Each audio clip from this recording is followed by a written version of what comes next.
Hello बच्चों, चलिए प्रश्न को देखते हैं। प्रश्न है हमारे पास, सारणिक दे रखी है जिसके अवयव दे रखे हैं एक एक एक ए बी सी। ए का घन, बी का घन, सी का घन का मान बराबर हमें सिद्ध करना है ए माइनस बी गुणा बी माइनस सी गुणा सी माइनस ए गुणा ए प्लस बी प्लस सी के। चलिए सर्वप्रथम हम प्रश्न के लिए मुख्य अवधारणा लिखते हैं। मुख्य अवधारणा, तो हमारे प्रश्न के लिए मुख्य अवधारणा हो जाएगी, किसी सारणिक का प्रसार हम सरलता से किस प्रकार कर सकते हैं। किसी भी सारणिक की गणना को सरल करने के लिए सारणिक के उस पंक्ति अथवा स्तंभ के अनुदिश प्रसार करते हैं जिनमें शून्यों की संख्या अधिकतम होती है। यदि किसी सारणिक में पंक्ति एवं स्तंभ में शून्यों की संख्या उपस्थित नहीं है या कम है तो हम संक्रियाओं द्वारा सर्वप्रथम शून्यों की संख्या बढ़ाते हैं, अर्थात शून्य बनाते हैं, और जिस पंक्ति या स्तंभ में शून्यों की संख्या अधिकतम है उसके सापेक्ष हम सारणिक का प्रसार कर देते हैं। तो मान लीजिए हमारे पास एक कोई 3 गुणा 3 कोटि की सारणिक है जिसके अवयव हमारे पास है x1 y1 z1, x2 y2 z2 और x3 y3 z3। तो निम्न सारणिक का प्रसार हम प्रथम पंक्ति के सापेक्ष करते हैं, तो इसका मान कुछ इस प्रकार ज्ञात किया जाएगा, x1 गुणा y2 z2 y3 z3 minus y1 गुणा x2 z2 x3 z3 plus z1 गुणा x2 y2 x3 y3।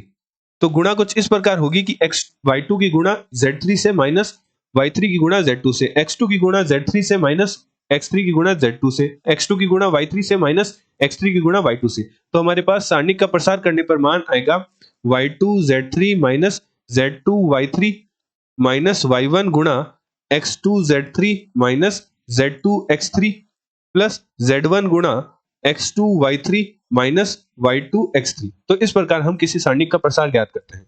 अतः प्रश्नानुसार प्रश्न में हमें सारणिक दे रखी है जिसके अवयव है एक एक एक ए बी सी, और तीसरी पंक्ति के अवयव हमारे पास है ए का घन, बी का घन, सी का घन। तो हम ऐसी संक्रियाएं लगाएंगे ताकि हम सर्वाधिक शून्य बना सके। तो हम संक्रिया लगाते हैं कि हम प्रथम स्तंभ में संक्रिया लगाते हैं, प्रथम स्तंभ माइनस तृतीय स्तंभ, और द्वितीय स्तंभ में हम संक्रिया लगाते हैं साथ ही साथ द्वितीय स्तंभ माइनस तृतीय स्तंभ। चूंकि हम तृतीय स्तंभ को परिवर्तन नहीं कर रहे तो सर्वप्रथम हम तृतीय स्तंभ के अवयव लिख लेते हैं जो कि है एक सी का घन। प्रथम स्तंभ के साथ हमने संक्रिया लगाई कि प्रथम स्तंभ माइनस तृतीय स्तंभ, तो हमारे पास प्राप्त होगा शून्य, ए माइनस सी, ए का घन माइनस सी का घन। द्वितीय स्तंभ के साथ भी हमने तृतीय स्तंभ से घटाव किया तो हमारे पास प्राप्त होगा शून्य, बी माइनस सी, बी का घन माइनस सी का घन।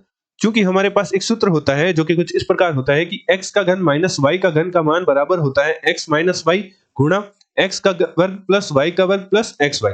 तो निम्न सूत्र की सहायता से हम सारणिक को हल करते हैं तो हमारे पास सारणिक प्राप्त होगी। सारणिक हमारे पास प्राप्त होगी, प्रथम स्तंभ के अवयव हमारे पास प्राप्त होंगे शून्य, a माइनस सी, और हमने सूत्र लगा दिया x माइनस y के घन का, तो हमारे पास प्राप्त होगा a माइनस सी गुणा a का वर्ग प्लस c का वर्ग प्लस ac।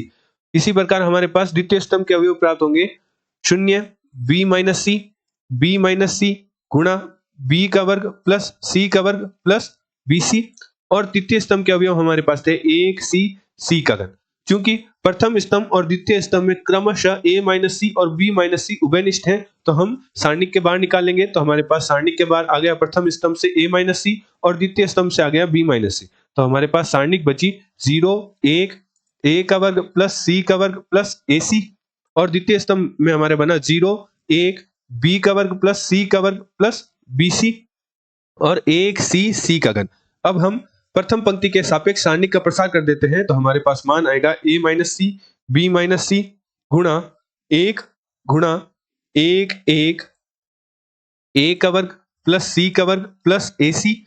मुख्य उदाहरण में हमने देखा था सारणिक का प्रसार किस प्रकार होता है, तो शून्य होने के कारण अन्य पद शून्य हो जाएंगे और एक के गुणा के साथ ही बचेगा। तो हमारे पास एक के गुणा के साथ बचा सारणिक एक एक, a का वर्ग प्लस c का वर्ग प्लस ac, b का वर्ग प्लस c का वर्ग प्लस bc। तो सारणिक की गुणा कुछ इस प्रकार होगी कि a की गुणा निम्न पद से और a का वर्ग प्लस c का वर्ग प्लस ac की गुणा 1 से। तो माइनस करके हम हल करते हैं तो हमारे पास प्राप्त होगा a minus C, b minus C, और गुणा करने पर हमारे पास आएगा b का वर्ग प्लस c का वर्ग प्लस bc माइनस हमारे पास है a का वर्ग प्लस c का वर्ग माइनस ac, तो प्लस ac सॉरी। तो हमारे पास अंदर माइनस की गुणा होगी तो हमारे पास आएगा a minus C, b minus C, और b का वर्ग प्लस c का वर्ग प्लस bc माइनस a का वर्ग माइनस c का वर्ग माइनस ac। तो c का वर्ग से c का वर्ग घट जाएगा तो हमारे पास अब बचेगा a minus C, b minus C, और बी का वर्ग प्लस बीसी माइनस ए का वर्ग माइनस एसी, जिसे हम व्यवस्थित करके कुछ इस प्रकार लिख सकते हैं कि ए माइनस सी गुणा बी माइनस सी, और हमने इसे कुछ इस प्रकार व्यवस्थित किया कि बी का वर्ग माइनस ए के वर्ग को हम लिख सकते हैं B minus A B plus A, और हमारे पास जो बी सी माइनस ए सी है उसमें सी उभयनिष्ठ है तो हमारे पास बचा बी माइनस ए।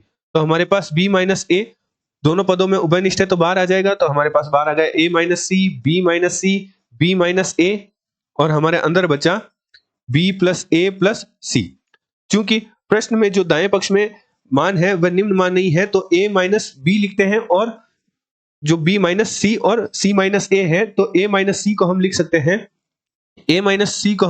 माइनस सी माइनस ए, और बी माइनस सी को बी माइनस सी पढ़ा रहने दिया, और बी माइनस ए को लिख सकते हैं माइनस ए माइनस बी, तो ये माइनस माइनस प्लस हो जाएगा और इसे लिख देते हैं ए माइनस बी, और गुणा में हमारे पास है ए प्लस बी प्लस सी। तो हमारे पास मान प्राप्त हो गया ए माइनस बी गुणा बी माइनस सी गुणा सी माइनस ए गुणा ए प्लस बी प्लस सी। तो हमारा जो बायां पक्ष है वह दाएं पक्ष के बराबर प्राप्त हो गया। हमने मुख्य उदाहरण की सहायता से सिद्ध कर दिया कि सारणिक का मान बराबर है ए माइनस बी गुणा बी माइनस सी गुणा सी माइनस ए गुणा ए प्लस बी प्लस सी के। आशा करते हैं आपको प्रश्न का हल समझ आया होगा। धन्यवाद।